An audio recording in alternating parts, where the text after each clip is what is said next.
Okay, so you wanted to know more about logical thinking. Right. And you sent over this book, The Art of Logical Thinking, Yes? by William Walker Atkinson from 1909. Wow. Now, get this, the guy also wrote about things like thought vibration and practical psychomancy and crystal gazing.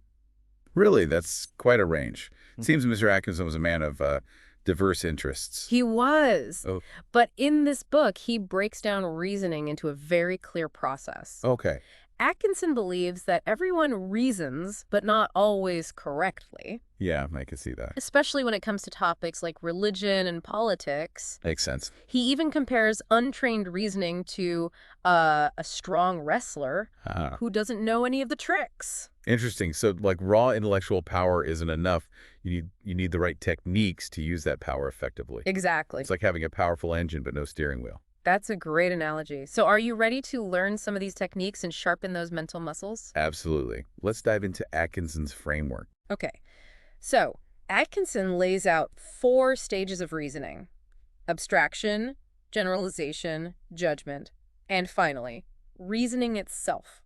Okay. He describes it like building a house brick by brick. Each stage builds on the one before it. Yeah. You start by separating out qualities, Right. which is extraction. Uh-huh. Then you group similar things together, Okay. which is generalization. Got it. Next, you compare those groups. Okay. That's judgment. Uh-huh. And finally, you deduce new truths, which is reasoning. I love how he uses the example of a child learning about dogs to explain generalization. Oh, yeah? How so? Imagine a child who grows up with a giant mastiff. Okay. At first, they might think that all dogs look like that. Right. But then they see a tiny terrier, Exactly. and their whole understanding of dog kind of shifts. Yeah. They start to generalize, recognizing the common qualities that make both creatures dogs, Right. even though they look so different. It's amazing how our brains do that. It is. Now, here's where things get really interesting. Atkinson argues that you can't actually picture a concept in your mind. Like, can you actually picture animal? That's a good point. It's just too broad. Right. You'll always end up picturing a specific animal. True. Concepts are more like symbols in our minds, Okay. representing a whole category. Uh-huh. We think in words and labels, not just pictures. Right. Think about it. Yeah. Trying to imagine fruit without picturing an apple, a banana, or an orange, It's almost impossible. it is. But as Atkinson points out, connecting those concepts to concrete examples is still really helpful. Absolutely. It helps us ground our understanding and Yeah. make abstract ideas more relatable. For sure. He even tells this funny story Yeah. about a metaphysician who was offered a peach. Oh, I remember this one. The metaphysician who refused the peach because he only delighted in abstractions. That's the one. It makes you wonder, And how that- often do we get so caught up in these abstract ideas Right. that we miss the tangible reality right in front of us? It's like that old saying, stop and smell the roses. Totally. Yeah. Maybe that's why Atkinson dives so deeply into the importance of words. Words. Yeah. He even calls them terms, which are essentially the labels we use for our concepts. Oh, And yeah. he goes on and on about all the ways to classify these terms: singular versus general, concrete versus abstract, positive versus negative. The list goes on. Wow, so he's getting really specific here. He is. But I guess that makes sense. Yeah. If we want to think logically, we need to be precise with our language. Exactly. And that's what understanding these classifications can help us do. For sure. It can prevent misunderstandings. Right. Like knowing the difference between a collective term and a distributive term Oh, good example. can help us avoid making faulty generalizations. Uh-huh. So, for example, just because the British Museum Library contains information on King Alfred Right. doesn't mean that every single book in the library is about King Alfred. It's like saying the ocean contains salt, so every drop of water in the ocean must be pure salt. Exactly. It's about recognizing the difference between the whole and its parts and using the right terms to express our ideas accurately. Right. But Atkinson doesn't stop there. Oh, no. He even has a category for, wait for it, infinitated terms. Infinitated terms. Never heard of those. Well, they're terms like not I or not animal. Yep. They're used to mentally group everything that doesn't fit into a specific category. Interesting. So we're defining things by what they are not, Right. which can actually help us clarify the boundaries of a category. So it's like by looking at what something isn't, Yeah. we can better understand what it is. Precisely. That's pretty mind-bending. It is. Okay, so we've got our concepts, our terms, and now it's time for some serious mental heavy lifting. I'm ready. Let's talk about induction versus deduction. Okay, let's do it. Atkinson says induction is like detective work, going from clues to a general conclusion. And deduction. Deduction is about applying those general rules to new situations. So they work together. They do. Induction helps us form the rules, and deduction lets us use them. Exactly. Both are essential.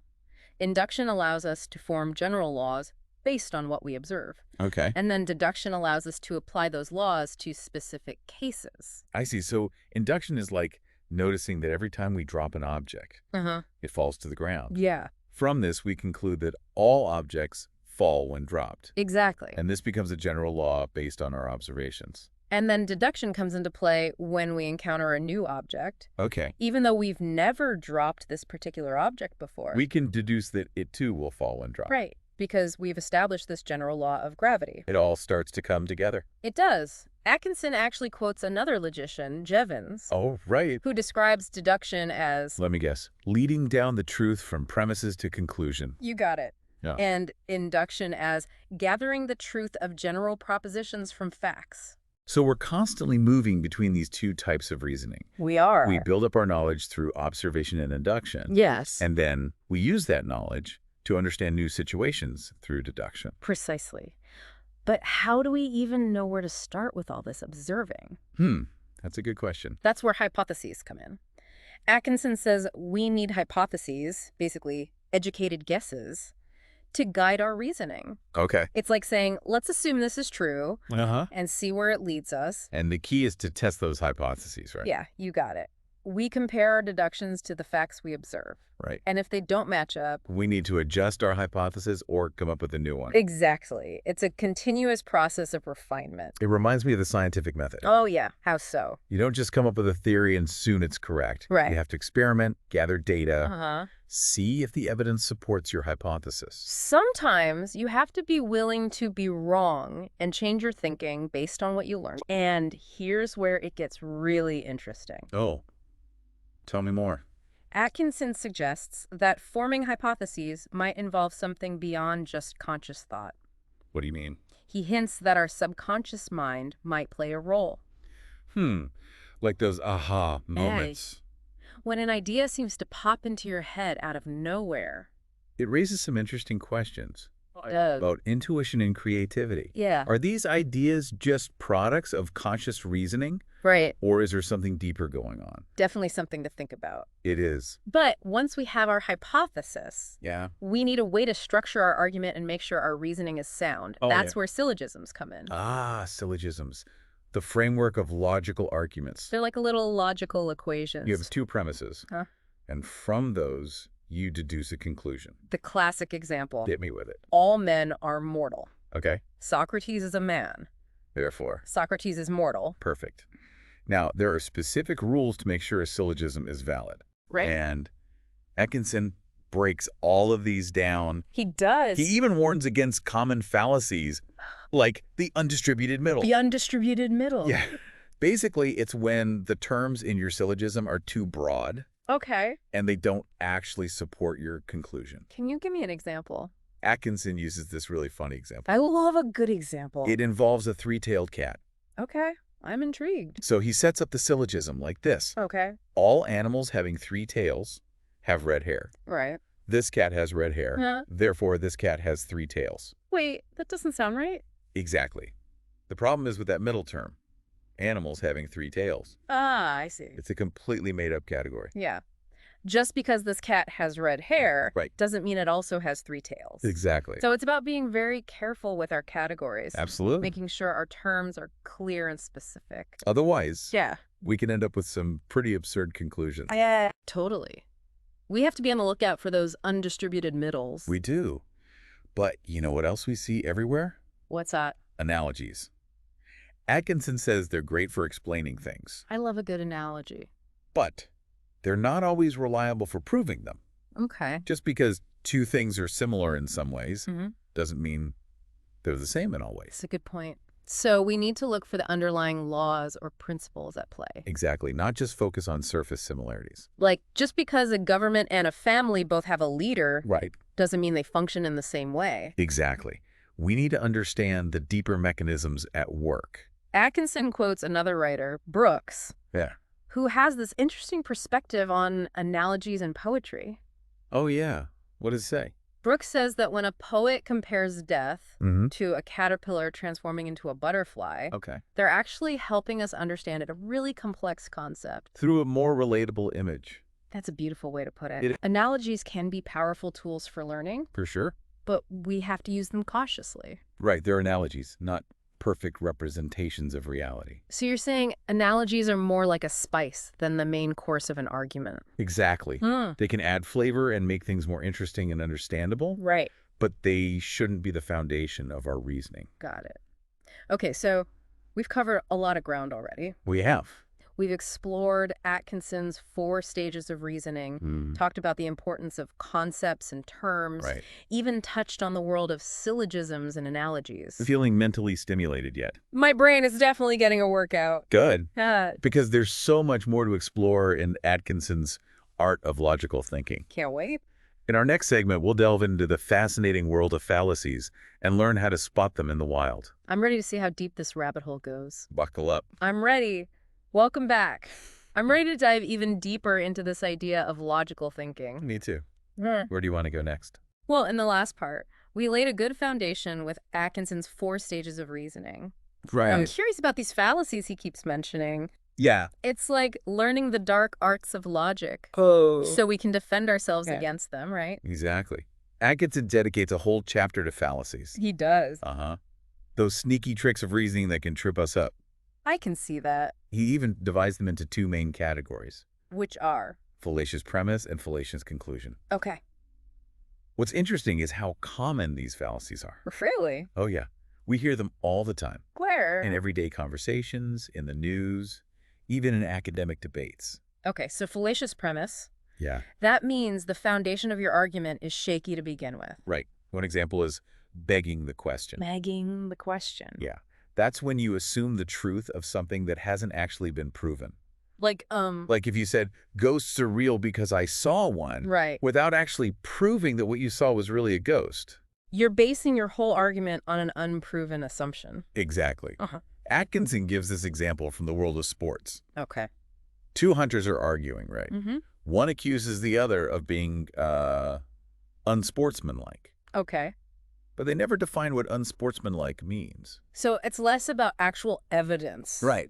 And more about appealing to emotion or preconceived notions. Exactly. And that's what makes fallacies so effective. How so? They often bypass our logical thinking. Right. By appealing to our biases or emotions. It's sneaky. Another tricky one is reasoning in a circle. Ah, yes. The logical merry-go-round. Going nowhere fast. It is. It's when you use a conclusion to prove the very premise that led to that conclusion. So you're basically saying the same thing twice. Right. Like saying this book is boring because it's not interesting. Or I'm right because I'm never wrong. Those statements don't actually prove anything. They just create this closed loop of logic. Exactly. That doesn't get us any closer to the truth. But let's move on to fallacious conclusions. Okay. That's where the logic breaks down on the way to the finish line. Right. So the argument might start out okay, yeah, but then it veers off course. Atkinson has a whole list of these. He does. And they're surprisingly common. They are. One is called shifting ground. Shifting ground. Sounds like someone trying to avoid the real issue. It is. It happens when someone starts out trying to prove one thing, Yeah. but then subtly shifts to proving something else entirely. Like what? Like if we're arguing that pineapple on pizza is wrong Okay. because pineapple is a tropical fruit Right. and doesn't belong on Italian food. You've completely shifted the focus away from whether pineapple on pizza actually tastes good. Right. Now it's about geography and food origins. Which is totally irrelevant to the original argument. It's a classic distraction tactic. Okay, what about fallacious questioning? Oh, yes, a way to trap someone in a logical corner. Like that classic example. Yeah. Have you stopped beating your wife? Exactly. No matter how you answer, Yeah. you're admitting to something negative. It's a loaded question. It is. Designed to make you look bad. Regardless of the truth. It's like asking, are you still as gullible as you used to be? There's no way to win with that kind of question. Nope. But what about when someone presents evidence? Yeah. That only supports a small part of their argument. What? And then acts like they've proven the whole thing. Atkinson calls that partial proof. It's a form of overgeneralization. Like saying, I saw this politician enter a fancy restaurant, so they must be corrupt. Or, all teenagers are delinquents because I saw one teenager wearing ripped jeans. Classic examples of jumping to conclusions They are. based on very limited evidence. This brings us to a whole category of fallacies related to inductive reasoning. Right, where we draw general conclusions from specific observations, like detective work.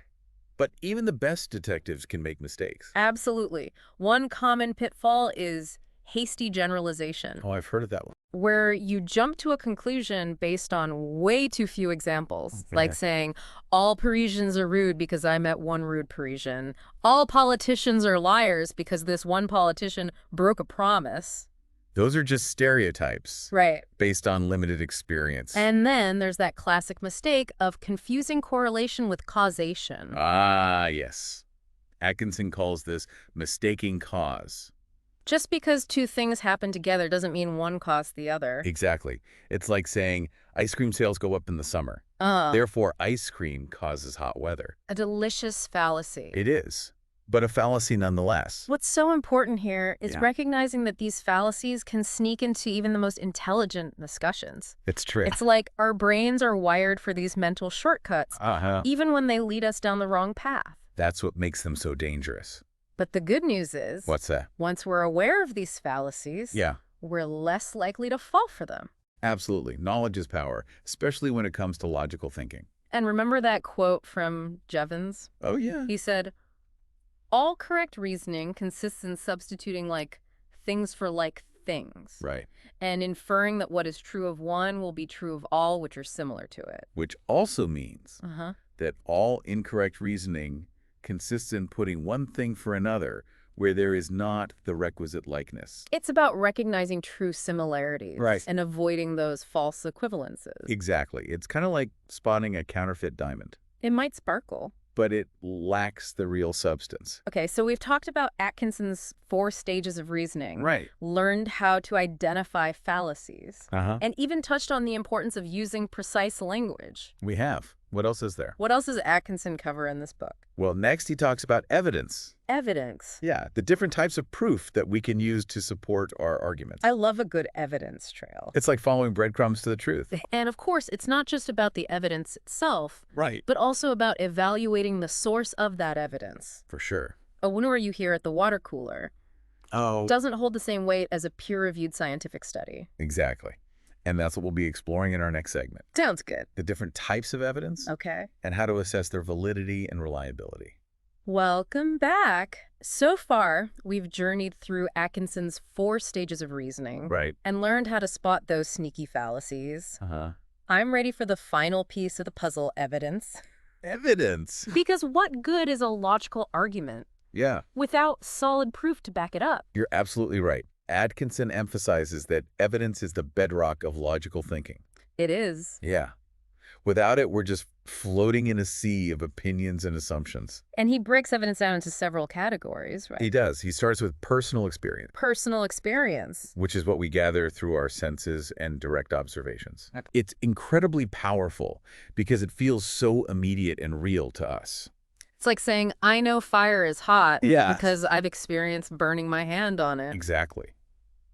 But Atkinson also cautions Mhm. that personal experience can be limited and subjective. Right, because what I experience as spicy, Right. you might consider bland. Totally. Our individual perceptions can vary widely. So how do we move beyond those individual experiences? That's where general experience comes in. General experience. Think of it as the collective wisdom of humanity. Okay. Things we've learned and verified Uh-huh. over centuries of trial and error. So it's not just one person saying the Earth is round, Right. but rather a whole body of evidence from scientists and explorers throughout history. Exactly. And that brings us to testimony, Testimony. which essentially means relying on the experiences of others. Okay. This is where things can get tricky How so? because not all testimony is created equal. I can see that. So how do we determine if someone's testimony is reliable or not? Well, Atkinson gives us some criteria to consider. Yeah. We need to look at the credibility of the person giving the testimony. What are their qualifications? Uh-huh. Do they have any biases Right. that might be influencing their account? Makes sense. And perhaps most importantly, is their testimony corroborated by other evidence? So it's a bit like being a juror in a trial. It is. We have to weigh the evidence carefully Right. and consider the source. A juicy piece of gossip from your nosy neighbor Yeah. doesn't carry the same weight as a statement from a respected scientist or historian. That's true. But even experts can disagree, right? They can. Atkinson acknowledges that conflicting testimony is a common challenge. It is. He suggests we look for points of agreement between different perspectives. Okay. Consider the qualifications and potential biases of each expert, Right. and be open to the possibility that the truth might lie somewhere in the middle. Sometimes the truth is messy and complicated. It is. Now, even when we lack direct proof, Yeah. we can still build a strong argument Oh. using circumstantial evidence. Circumstantial evidence. It's like piecing together a puzzle. Each piece on its own might not be conclusive. Right, but when assembled, they can reveal a clear picture. So it's about looking for patterns and connections. Exactly. Think of a detective investigating a crime scene. Okay. They might find fingerprints, a weapon, and a motive. Okay. None of these pieces of evidence alone proves guilt, Right. but together they create a strong case. But we have to be cautious about jumping to conclusions. Yes. Based on circumstantial evidence alone. Of course. Yeah. It's crucial to consider alternative explanations and avoid making assumptions. Didn't Sherlock Holmes say something about that? He did. Once you eliminate the impossible, whatever remains, no matter how improbable, must be the truth. I love that quote. It reminds us to stay open-minded Right. and consider all the possibilities. Thinking logically doesn't mean shutting down possibility. It doesn't. No. Yeah. It's about carefully considering all the options, Oh. weighing the evidence Right. before forming a conclusion. So, reflecting on this whole deep dive into Atkinson's The Art of Logical Thinking. What does it all mean for us today? Yeah, we've explored the 4 stages of reasoning, uncovered the dangers of fallacies, Right. delved into the complexities of evidence. What's amazing is that Atkinson was writing over a century ago, Yeah. but he provided us with a framework for navigating the world of information that's just as relevant in the 21st century. It's crazy how some things never change. It is. In fact, I'd say it's even more crucial now. Yeah. With the constant bombardment of information we face daily. It's like he gave us a mental toolbox. A mental toolbox. Yeah. Equipped with concept wrenches, judgment screwdrivers, and evidence hammers. I love that. Mm-hmm. We can use these tools to dismantle faulty arguments. Right. Construct sound reasoning. And ultimately become more discerning and insightful thinkers. Exactly. Logical thinking isn't just an intellectual exercise. It's a skill we can hone. And apply in every aspect of our lives. Absolutely. It's about questioning our assumptions. Yes. Yeah. Being open to new evidence. And continually refining our understanding of the world around us. And ultimately recognizing that true logical thinking requires a good dose of humility. Humility. We have to be willing to admit when we're wrong, Right. change our minds when presented with new evidence, and embrace the ongoing process of learning and discovery. It's not about being right all the time. It's not. It's about being willing to learn and grow. That's a great point to end on. It is. It makes me think about something Atkinson said about the subconscious mind. Oh, yeah? Playing a role in forming hypotheses. Right. What does that say about our intuition and those gut feelings we get? That's a good question. Are they just random? Or could they be a deeper form of unconscious reasoning? Something to ponder. Thanks for joining us on this deep dive. It's been a pleasure.